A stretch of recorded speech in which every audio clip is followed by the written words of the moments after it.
Everyone, welcome to राइंड आयुर्वेदा चंडीगढ़। आज हम बात करेंगे गॉल ब्लैडर स्टोन्स के बारे में। Gall bladder is a pear shape organ.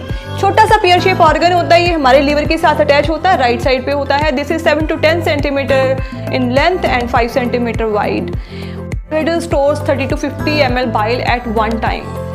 जब ये ड्रेन कर लेता है, दोबारा से बाइल जूसेस उसके अंदर आते हैं, फिर से वो 30 to 50 ml बाइल को स्टोर करके रखता है। जब भी आप कुछ खाते हो, ओनली देन वो बाइल जूसेस ड्रेन होते हैं। पूरे दिन में 900 ml to 1000 ml तक बाइल स्टोर करता है। लीवर डाइजेस्टिव जूसेस बनाता है। वो डाइजेस्टिव जूसेस गॉल ब्लैडर में आते हैं। गॉल ब्लैडर में वो लिक्विड फॉर्म में होते हैं, तो गॉल ब्लैडर क्या करता है, एक्सेस वाटर निकाल के गाढ़ा लिक्विड जो होता है, कंसनट्रेटेड फॉर्म, उसको स्टोर करके रख लेता है। जब हमारी बॉडी में डाइजेस्टिव फंक्शंस आते हैं तो ये बैलून की तरह कॉन्ट्रैक्ट करता है, अपना सारा का सारा जो बाइल स्टोर होता है उसको इंटेस्टाइन के अंदर ड्रेन कर देता है और हमारा डाइजेशन स्टार्ट हो जाता है। Bile is composed of water, bile salt, sodium, potassium, deoxycholic acid, lithocholic acid, और बाइल पिगमेंट्स में बिलीरुबिन हो गया, और mucus. Mucus is lubricating fluid, वो हमारे गॉल ब्लैडर में बनता है। फैट्स, फॉस्फोलिपिड और कोलेस्ट्रॉल। बाइल का काम है हमारी बॉडी में फैट्स की डाइजेशन करना। ये फैट को तोड़ता है हमारी बॉडी में, और कुछ फैट सॉल्युबल विटामिन होते हैं जैसे विटामिन ए, डी, ई के, इनका अब्जॉर्प्शन भी हमारे इंटेस्टाइन के अंदर ही होता है। और इसका काम है एक म्यूकस बनाना। गॉल ब्लैडर म्यूकस बनाता है। म्यूकस एक लुब्रिकेटिंग फ्लूइड होता है जो हमारी इंटेस्टाइन को लुब्रिकेट करता है। गॉल ब्लैडर को हम डाइजेस्टिव सिस्टम की नींव बोलते हैं। अगर मकान की नींव स्ट्रांग होगी तो मकान भी स्ट्रांग होगा। तो डाइजेस्टिव सिस्टम में डाइजेशन की जो नींव है वो है गॉल ब्लैडर। अगर गॉल ब्लैडर हेल्दी होगा तो हमारा पूरा का पूरा बॉडी सिस्टम फिट रहेगा, न्यूट्रिएंट्स की अब्जॉर्प्शन अच्छे से होएगी, अदरवाइज मल न्यूट्रिशन होने के चांसेस हैं। What are the causes of gallbladder stones? First is cholesterol. अगर आपका कोलेस्ट्रॉल हाई है तो आपको gallbladder stones हो सकते हैं। Second is high bilirubin. High bilirubin कब होता है? जब आपका लीवर फंक्शन डिस्टर्ब होता है। अगर आपका लीवर ग्रेड 1 फैटी है, ग्रेड 2 फैटी है, तो आपका बिलीरुबिन आने वाले टाइम में रेस हो सकता है, जिसकी वजह से आपको गॉल ब्लैडर स्टोन्स हो सकते हैं। Third is gall bladder stasis. Gall bladder मतलब होता है आपका गॉल ब्लैडर कॉन्ट्रैक्ट करके अपने अंदर जो स्टोर बाइल जूसेस है उनको इंटेस्टाइन में ड्रेन करता है। उसकी जो कंट्रैक्शन है वो इम्पेयर्ड हो जाती है, मीन्स थोड़ा बाइल उसके अंदर रह जाता है और थोड़ा बाइल वो ड्रेन कर पाता है। जो अंदर बाइल स्टे कर जाता है समटाइम्स वो गॉल ब्लैडर स्टोन्स बनाता है। और एक और चीज़ बताना चाहती हूँ मैं आप लोगों को कि लीवर जो है उसको थोड़ा सा इम्प्रूव करेंगे तो ये गॉल ब्लैडर स्टोन्स नहीं होंगे। हम लोग क्या करते हैं, हम लोग सुबह जॉब के लिए निकलते हैं, हम लोग सोचते हैं कि हम लोग जॉब करेंगे 9 to 5 और 9 to 6, 9 to 7, whatever the time is, but liver भी हमारी बॉडी के साथ ही सो के उठता है। तो लीवर का काम सुबह ही स्टार्ट हो जाता है जब हम सुबह खाना खाते हैं। तो सुबह से लेके रात के 12 बजे तक आप उससे काम करवाते हो। कोई बंदा रात को 11 बजे, 12 बजे आप लोग खा रहे हो। आप बताओ, आप अगर सुबह से लेके रात के 12 बजे तक ड्यूटी दोगे तो क्या हालत होएगी आपकी। तो लीवर भी ये सेम काम करता है, लीवर को रेस्ट चाहिए। तो लीवर को जो खाना आपने देना है that should be around 7 o'clock। 7 बजे के बाद कुछ भी आपको खाना नहीं चाहिए। हल्का फुल्का आप ले सकते हो, बट बहुत से लोग हैं जो रात को 12 बजे खाना खाते हैं, कोई 11 बजे खा रहा है। सो आपका जो लीवर है वो प्रॉब्लम में आ जाएगा, बिलीरुबिन कंटेंट हाई हो जाएगा, SGOT, SGPT बढ़ जाएंगे आपके, और बाइल स्टोन होने के चांसेस बढ़ जाएंगे। स्टोन टाइप्स, कैल्सीफाइड और पिगमेंटेड स्टोन्स, कोलेस्ट्रॉल स्टोन्स और मिक्स स्टोन्स। तो ये स्टोन्स हार्ड स्टोन्स नहीं होते हैं, ये बहुत सॉफ्ट स्टोन्स होते हैं। इनको मेडिसिन की हेल्प से गला के बॉडी से निकाला जाता है। Symptoms of gall bladder stones, अगर आपको जॉन्डिस हो गया है तो भी आपको गॉल ब्लैडर स्टोन होने के चांसेस हो सकते हैं। आपकी आइज़ का कलर येलोइश होना शुरू हो जाएगा, स्किन पेल होनी शुरू हो जाएगी। अगर आपको ये सिम्टम्स आते हैं तो इसका मतलब है कि जॉन्डिस हुआ है। अगर जॉन्डिस है, फीवर है, बुखार चढ़ता है आपको, राइट साइड पे पेन होती है, colic pain on the right side of the body, diarrhoea, अगर बार बार डायरिया हो रहा है आपको, प्रोन टू इन्फेक्शन, जल्दी इन्फेक्शन हो जाती है, pain shoots from right side to shoulder, में पित्ते की पथरी हो जाती है, गॉल ब्लैडर स्टोन्स हो जाते हैं। तो क्या कंडीशन रहती है हमारी गॉल ब्लैडर की, आप देख सकते हो यहाँ पे गॉल ब्लैडर है और गॉल ब्लैडर के अंदर ये स्टोन्स हैं। तो गॉल ब्लैडर का काम क्या है, कॉन्ट्रैक्ट करके जो भी बाइल लिक्विड है उसको डिओडिनम में यहाँ पे हमारे ड्रेन करना। ये यहाँ से कॉन्ट्रैक्ट होता है, ये सारा बाइल ये रखा है, ये पूरा का पूरा इसको बिलियरी ट्री बोलते हैं, ये बाइल डक्ट्स होती हैं। तो ये सारा बिलियरी ट्री है, यहाँ पे आके ड्रेन होता है हमारा बाइल जूस।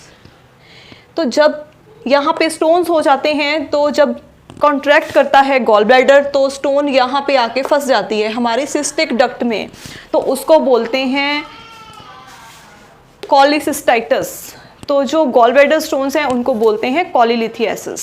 जब हमारा स्टोन सिस्टिक डक्ट में आके स्टक हो जाता है तो उस कंडीशन को बोलते हैं कॉलीसिस्टाइटिस। तो जब ये स्टोन यहाँ से नीचे मूव करता है हमारी सीबीडी में, कलेक्टिंग बाइल डक्ट, तो इसमें जब मूव करता है यहाँ पे तो इसको बोलते हैं कॉलिडोकोलिथियासिस। जब यहाँ से चल के स्टोन नीचे आता है, यहाँ पे हमारा पेंक्रियाज है, ये आप देख रहे हो, पेंक्रियाज में यहाँ पे ये बाइल डक्ट है।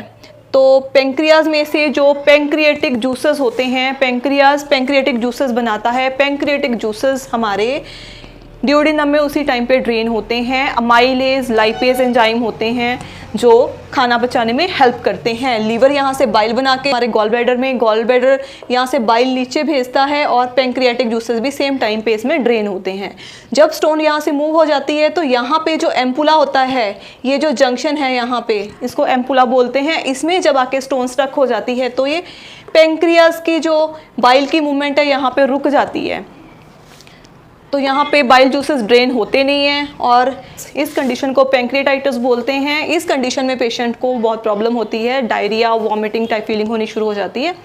और अगर ये पेन इसकी काफ़ी सीवियर होती है, अगर पेन 6 आवर्स से ज़्यादा हो गई है, इसका मतलब पेशेंट को अक्यूट पेंक्रियाटाइटिस के चांसेस हैं। हम ब्लड टेस्ट करवाते हैं पेशेंट का, उसमें अमाइलेज लाइपेज एंजाइम्स एलिवेटेड आते हैं, तो इमरजेंसी ट्रीट करना पड़ता है पेशेंट को।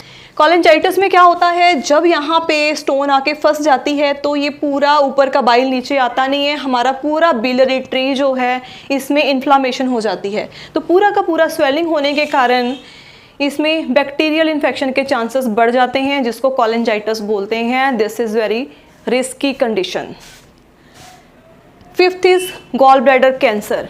सो इसका तो आपको पता ही होगा कि गॉल ब्लैडर कैंसर भी होने के चांसेस हैं। अगर आपको पित्ते की पथरी है तो उसका इलाज करवाना चाहिए, अदरवाइज़ ये प्रॉब्लम्स आपको हो सकती हैं। आपको गॉल ब्लैडर की स्टोरी बताऊंगी। बहुत से लोग बोलते हैं गॉल ब्लैडर निकलवा भी दिया तो तब भी कोई प्रॉब्लम नहीं होने वाली है। ये एग्जाम्पल मैं अभी आपको समझा रही हूँ। मैंने क्या करा है, 2 बकेट्स लिए हैं पानी की, तो कि ये हाफ फिल्ड बकेट में मैंने 1 स्कूप डाला है और ये फुल फिल्ड बकेट है, इसमें भी मैंने 1 स्कूप सर्फ का डाला है। तो कपड़े कौन सी बकेट अच्छे से धुलेगी? दिस इज़ ऑब्वियस कि फर्स्ट वन ही धुलेगी। तो सेकंड वन में क्या है, धुल तो जाएंगे बट ऐसे नहीं धुलेंगे जैसे अच्छे से धुलते हैं। So this example for those patients, वो बोलते हैं कि गॉल ब्लैडर रिमूव हो गया तो कोई दिक्कत नहीं होने वाली है।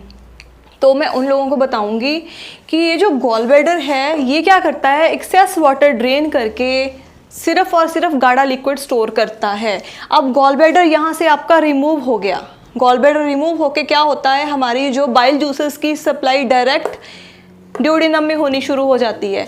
यहाँ पे कनेक्शन कट कर गया, सप्लाई डायरेक्ट हो गई। अब हमारा लीवर तो बाइल जूसेस बना ही रहा है, लीवर ने क्या करना है, बाइल जूसेस बनानी है। वो बाइल जूसेस कंटिन्यूसली आपके ड्यूडेनम में ड्रेन होनी है यहाँ पे आके, तो वो कंटिन्यूटी में ड्रेन होती रहेंगी। आप कुछ खाओ ना खाओ डजेंट मैटर। जबकि गॉल ब्लैडर क्या करता है, ये सारी जो भी कंटेंट हमारा लिवर बनाता है वो सारा ही गॉल ब्लैडर में पहले जाता है। गॉल ब्लैडर उसको स्टोर करके गाढ़ा लिक्विड बना लेता है और एक्सेस वाटर ड्रेन कर देता है। बट यहाँ पे क्या है, पानी पानी मिल रहा है, बाइल जूसेस तो हैं बट लिक्विड ही फॉर्म में।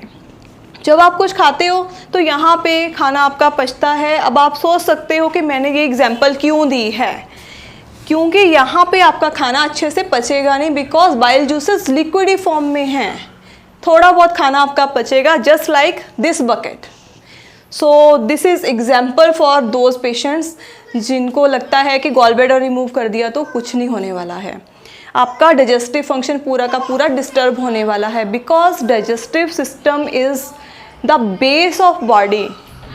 पूरी हमारी बॉडी जो है वो डाइजेस्टिव सिस्टम पे टिकी हुई है, बिकॉज हमारी बॉडी में न्यूट्रिएंट्स की अब्जॉर्प्शन होती है। अगर न्यूट्रिएंट्स पूरे नहीं होंगे तो हमारी बॉडी में मल न्यूट्रिशन की प्रॉब्लम आ जाएगी, हमारी बॉडी में और कई बीमारियां होने वाली हैं आने वाले टाइम में, बिकॉज आपका डाइजेशन सही से होगा नहीं, न्यूट्रिएंट्स अच्छे से एब्जॉर्ब नहीं होंगे। सो आई थिंक दैट्स ऑल। सो आप लोगों को जितना हो पाया मैंने कन्वे करने की कोशिश करी है कि अपने गॉल ब्लैडर को बचाइए, इलाज करवाइए, इसका इलाज इसका पॉसिबल है। जैसे कि बाकी बीमारियों का इलाज होता है वैसे ही गॉल ब्लैडर स्टोन्स का भी इलाज होता है। आप अच्छा खाना खा सकते हो, जो भी आप खाओगे आपको सब डाइजेस्ट होएगा। अगर आपका गॉल ब्लैडर है तो आप किसी का गॉल ब्लैडर बचा सकते हैं। This video as maximum as you can.